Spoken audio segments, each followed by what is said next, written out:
All right, at this point, I honestly don't know how long this project management guide series is going to be. I was expecting it to be like maybe 10 or so installments, but it looks like we might be going quite a bit past that. So let's just take this a step at a time and see how long this ultimately ends up becoming. So we're going to focus on two methodologies. This is going to be part 9 of the PM series, or the PM guide series. It's going to be part 9, and we're going to focus on two in this one just to kind of speed it along. But also, I'm starting to do these 2-in-1s because some of these methodologies are like directly the same with maybe small things that are actually different between the two. So there's just no reason for them to be completely separate in their own videos. And the two methodologies we're going to cover are kind of like that. Or they're just so small that it also doesn't make sense to make their own installments. So again, this video is going to be like that. So in this video, we're going to focus on two different methodologies that one of them is pretty familiar, so I already know. The other one is new, at least new to me. And they're both pretty small, so I didn't see a reason to include them or to do their own separate videos for each one. I figured just do 2-in-1s, as well as because I'm getting to a point where I don't know how long this series is going to end up becoming. Maybe we can speed this along a little bit so we can wrap up the series. So let's go and get started with the first one. So the first methodology we'll cover is called APF, or Adaptive Project Framework. So just to kind of like rehash, or just to get this concept across, project management is very much about change, primarily on the agile side. Waterfall is the other like main, I guess you can say the other half of that coin. There's waterfall and then there's agile. And then agile has a bunch of different stuff under it. Hence, we're going over this guide.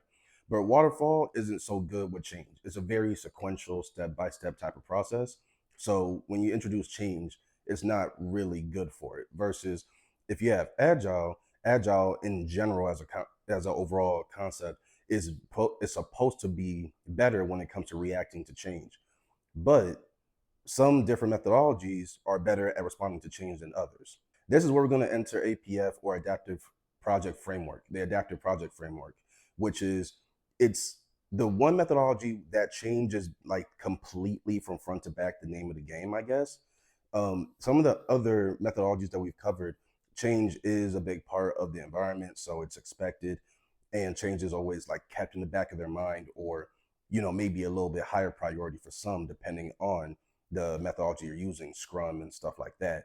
But I guess APF is the one methodology that is completely meant for consistent changes compared to even some of the other methodologies we've already covered. Because APF was developed with the idea of change in mind, like specifically change and not much of anything else, members of a project team that uses APF as their methodology of choice become highly trained in the ability to not necessarily detect change, but to expect change, just because even the most like solid plans, you could have made a solid plan that you planned months, if not years in advance, and you probably rehashed it 10,000 times by yourself with other people. And you're thinking you reached a point where at this point, I really shouldn't have to worry about change.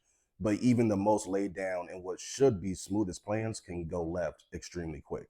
So APF is the one methodology where the managers or the stakeholders of a project team, the ones that are in charge of a project team, including the project manager themselves, are meant to train the people on the team to expect change at pretty much every turn, so that if and when things go left, it's not going to shake up the table that bad.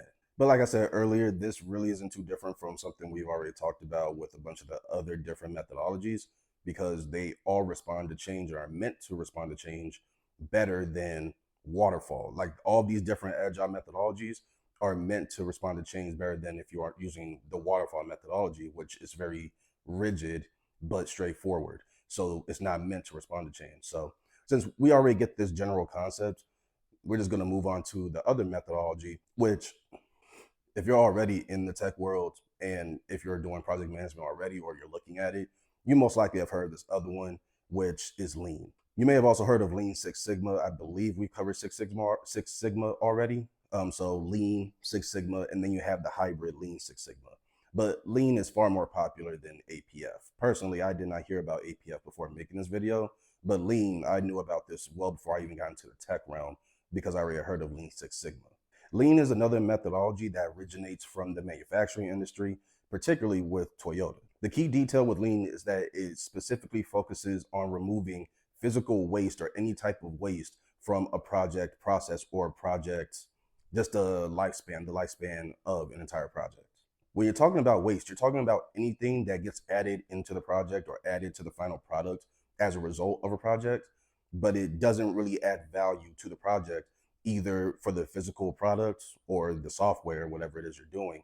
Whatever the final result or product is supposed to be, whatever you've added doesn't necessarily add value to the product itself, or mainly it does not add value in the eyes of the stakeholders or the customers, the people that hired you and commissioned you to carry out this project in the first place. Therefore, it becomes a waste. If it's no benefit to me, if it's not something I wanted, then you do it and yet you still add this extra stuff anyway, then yeah, I'm not going to see any value in it because it's completely left field in what I want. Therefore, your efforts were wasteful. So lean is meant to reduce that. And there are three, I guess, methods or labels that lean focuses on when it comes to reducing wastefulness. So starting with the first one, they're called the three M's, by the way. And the first M is called muda. And muda refers to wastefulness. And muda is basically what I just described. Muda, or wastefulness, is the act of utilizing and expending resources that go towards the project and they go towards the final product that you're trying to make, but it doesn't add any value in the eyes of the stakeholders. So again, your efforts are wasteful there. Another concept that's worth looking into when it comes to this is something called gold plating. Gold plating is, again, what I just described, in when you have a final project or a final product that could be a computer, it could be a toy, maybe it's additional features and software, whatever the case is. And there's usually a checklist of things that you're trying to cover when you're trying to accomplish that project or finish up that project. But you might add an extra 3, 4, 5 features that the customer didn't ask for, that your manager didn't clear or green light, and even the project manager, maybe they thought it was a good idea, the customer's going to like it, it only makes sense that we add this feature or this other functionality because it goes hand in hand with something else that the customer wants, whatever the case is. Either way, you add extra stuff on top of what was sanctioned for that project, but you didn't necessarily clear it up with anybody. So now you're using extra resources to put extra stuff on the final product, but nobody asked for it. You probably spent more money than you were supposed to. You made people work longer than they were supposed to. So it's called gold plating, in that, yeah, you kind of spruce it up, you make it look even more fancy than what it was supposed to, but nobody wanted that. And it's outside of the scope or outside of how far this project was supposed to go, and the checklists, like everything on that checklist, you went outside of that. You did more than what was on that list. So gold plating is very also similar to this concept of muda, of using additional resources to add different things to the project, but no one sanctioned it, and it ultimately does not add value when it comes to the customer that asked you to do the work in the first place. The second M is called mura, or unevenness. Unevenness is referring to essentially like work activity. So imagine you're on a project, or you just have typical work processes, but let's say there's another team or another department where, like, if they don't do their job, you can't do your job. So if your manager comes up to you and says, hey, what's going on with this task here? And you say, hey, I have been waiting to complete this task. I have the documents, I have the forms, I got whatever I need to do this job, but I can't do this because somebody else on a different team or in a different department hasn't done their job yet. So I can't really move forward until these people do what I need them to do. That's kind of a form of unevenness, where you have excess activity in one part of the process that becomes so problematic that it throws everything out of whack. And depending on what we're talking about, there's a couple ways that this can manifest. This can either come across as you have excess inventory, maybe you sell clothes and stuff, and normally you aim to order a specific amount of shirts. If you sell food, like if you're at a gas station, you have certain snacks, drinks, and stuff you're supposed to have. You want to order just enough, maybe a bit more than just enough. Of course, have some like in the back room so you can keep it stocked, but you don't want to fill up like your entire store with everything you need, because at some point it becomes wasteful. The products may expire, people may question them even if the products are good, so you end up just giving it away or putting it on sale so you don't make as much money back as you could have. These are things that can happen due to a form of unevenness. You went too far or did too much with this part, so now the next three parts, if not the whole process after that, is completely out of whack. And again, no one asked for this. Another version of it, and I pretty much talked about it, is inefficient processes, which again goes back to, say, if you're running a store, gas station, clothing store, something like that. And again, you order too much of something, or maybe a vendor of yours doesn't get you your products in a timely fashion when people need them or are demanding them, and you can't satiate them, so they go somewhere else. That also hurts your business. And let's just be real, it only takes one time for people to leave an establishment, not only like a single location, but even if you have, say, a restaurant that has places all over the country, it only takes one time for you to leave a location like in California or something like that, and you may be able to go to one in Florida that's completely different, different staff, different people, but because of the brand, you still don't want to mess with it because of your bad experience from before, even though your experience can be completely different and astronomically better. The last M is called Moody. This translates to overburden. This happens when there's too much strain on the resources that you do have for a project, and this eventually leads to breakdown. This can happen both with people in terms of burnout. So you are, because people are resources. When you're talking about human resources, it is messed up. And frankly, we may be able to dive into this itself when it comes to HR. But when you're talking about human resources, you are talking about employees, workers, those are the people. You need people that you can link up with in one form or another to get stuff done so that customers can get whatever it is that they need or want, right?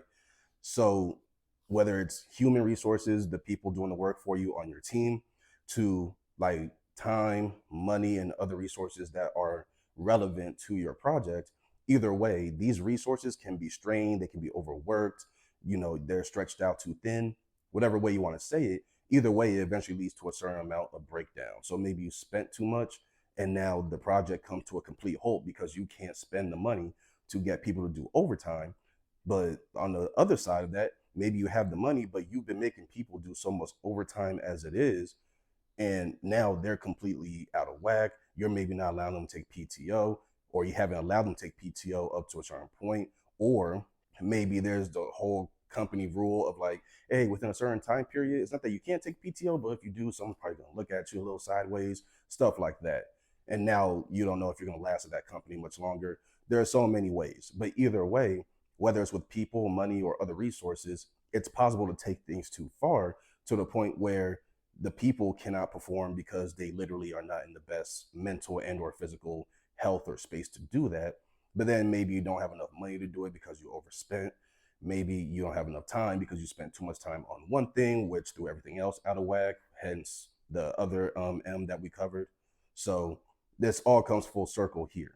So the three M's allow you to filter out unnecessary processes and unnecessary steps when you're completing a project. That way you avoid waste. You avoid wasting money. You avoid wasting time. You avoid throwing your workers out of whack to the point they may either leave the project or leave the company for good. Maybe they want to get off the project because you're overworking them. Whatever it is, you don't want to waste resources, and you do not want to throw off the schedule of the project. So the lean methodology is meant to help with that. It helps to keep things more in balance and reduce all the waste and therefore the extra stress that can come with running a project. But I'm gonna go ahead and leave that here, guys. Leave the video here. Hopefully that was helpful for you. If you need any further information, if there's something else I should look at, go ahead and give me suggestions in the comment section below. And yeah, I'll see you guys in the next one. Later.